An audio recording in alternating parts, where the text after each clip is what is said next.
Nah,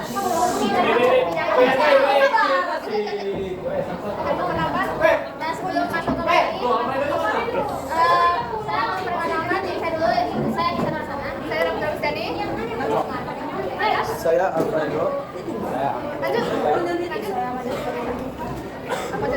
Dari sini aku bakal menjelaskan fungsi kebijakan fiskal. Fungsi utama kebijakan fiskal yaitu sebagai pertama fungsi alokasi. Fungsi alokasi itu untuk mengalokasikan faktor-faktor yang tersedia di masyarakat sedemikian rupa sehingga kebutuhan masyarakat berupa kebutuhan seperti jalan, pasar, dan tinggal tempat ibadah dapat terpenuhi secara layak dan dapat dinikmati oleh seluruh masyarakat. Yang kedua itu fungsi distribusi. Itu fungsinya memperlukan agar pembagian pendapatan nasional dapat lebih merata untuk semua kalangan dan kehidupan. Selanjutnya bisa. Oke, selanjutnya itu fungsi stabilisasi. Nah, fungsi stabilisasi itu agar terpelihara keseimbangan ekonomi terutama berlangsung pada kerja yang tinggi. Jika harga umum yang relatif stabil dan tingkat pertumbuhan ekonomi yang memadai. Selanjutnya akan dijelaskan oleh Anda. Yang pertama itu ada contoh kebijakan fiskal ekspansif, peningkatan tambahan infrastruktur, pemerintah membangun contoh pelabuhan dan bandara untuk memicu aktivitas ekonomi. Yang kedua, penurunan atau peringanan pajak, pemotongan pajak penghasilan atau PPh untuk karyawan atau insentif pajak bagi korporasi saat pandemi.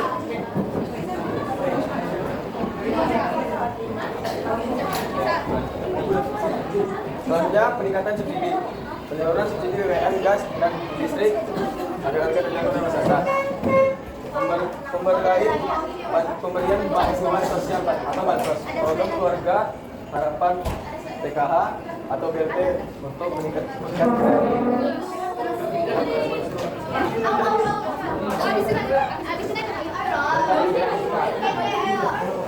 itu ada kebijakan konstruktif mengatasi inflasi atau mengurangi pengeluaran.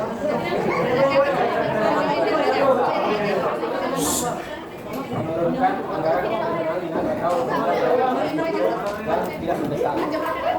Terus ada peningkatan pajak, peningkatan tarif pajak, tambahan nilai PPN atau pajak barang mewah untuk pengeluaran. Terus ada kebijakan fiskal dalam pengelolaan pendapatan. Itu ada absolut pajak, pembebasan atau pengurangan sanksi pajak dari wajib pajak yang melaporkan kekayaannya.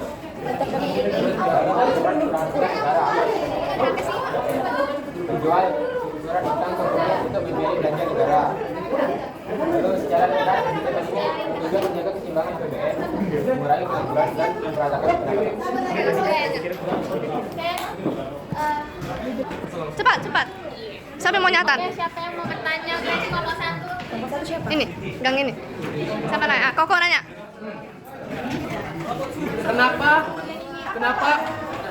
Kenapa fungsi alokasi itu sangat penting dalam kebijakan fiskal? Dari kelompok 1? Ya. Oke. Nah, kelompok 2? Kelompok 3? Saya mau bertanya, apa risiko jika pemerintah terlalu sering menggunakan kebijakan fiskal konservatif? Terlalu sering menggunakan fiskal konservatif. Fiskal konservatif.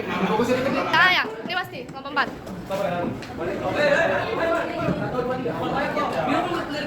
Ini di sini mana ini?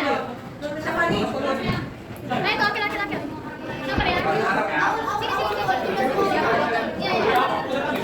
Itu mana yang nyatat? Nah.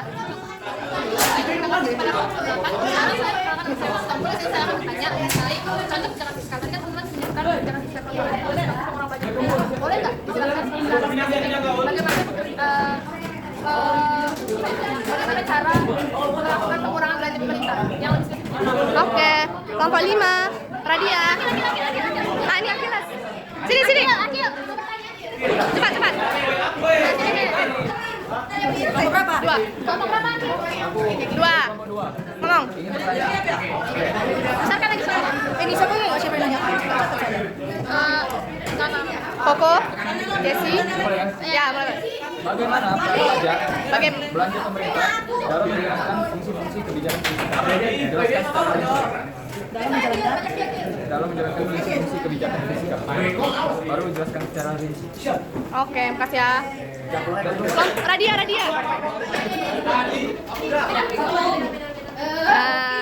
negara. Di sini saya ingin bertanya, tadi kan sudah dijelasin nih kebijakan fisikal kontraktif itu pengurangan belanja pemerintah itu bisa membantu mengatasi inflasi. Jadi pertanyaan saya itu, apa dampak negatif jika pemerintah terlalu sering mengurangi belanja? Oke. Kelompok 6. Siapa tanya? Itu Adip. Setip, sekalian set. Ini aku nih.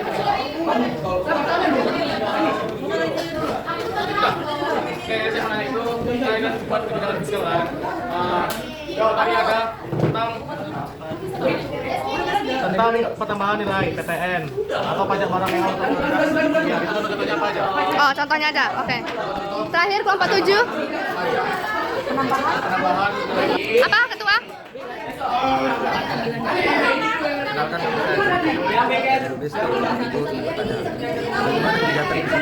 Bagaimana kebijakan fiskal mempengaruhi pertumbuhan ekonomi suatu negara? Oke. Baik, saya akan menjawab pertanyaan dari Koko. Dia nanya, kenapa fungsi alokasi sangat penting dalam kebijakan fiskal?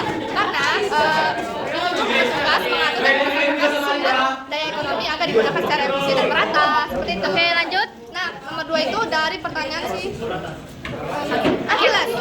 Dia nanya, peran pajak dan belanja pemerintah dalam jalan fungsi itu bagaimana? Itu ada 3, ada alokasi, distribusi, dan distabilisasi. Ya, pertanyaan ketiga itu dari si Desi.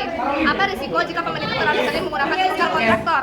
Nah, jawabannya karena itu fiskal kontraktor sama dengan mengurangi belanja atau menaikkan pajak untuk menekan inflasi. Risikonya ya itu pertumbuhan ekonomi jadi melambat. Kita lanjut dari saya yang jawab ya teman-teman. Oke, lanjut keempat sampai habis. Yang keempat ini cara menjalankan kebijakan fiskal secara spesifik. Itu secara teknis yang melalui yang pertama. Jangan dibaca semua. Yang kedua menentukan target pajak. Yang ketiga mengatur belanja negara. Yang keempat menentukan apakah akan defisit atau surplus. Nah yang terakhir jika defisit bisa yaitu bisa mengakomodasi negara. Yang terakhir lagi evaluasi terhadap inflasi, pengangguran dan pertumbuhan. Yang kelima soal Radia. dari Radia. Itu dampak negatif jika pemerintah terlalu sering mengurangi belanja. Yang pertama ada pembangunan terhambat, yang kedua ada infrastruktur terbengkalai, dan yang terakhir pengangguran meningkat.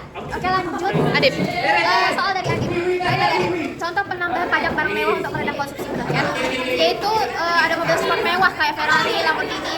Yang kedua ada kapal pesiar pribadi. Yang ketiga ada pesawat jet pribadi. Dan yang terakhir ada apartemen super mewah. Oke yang terakhir soal dari Jones. Bagaimana kebijakan fiskal mempengaruhi pertumbuhan ekonomi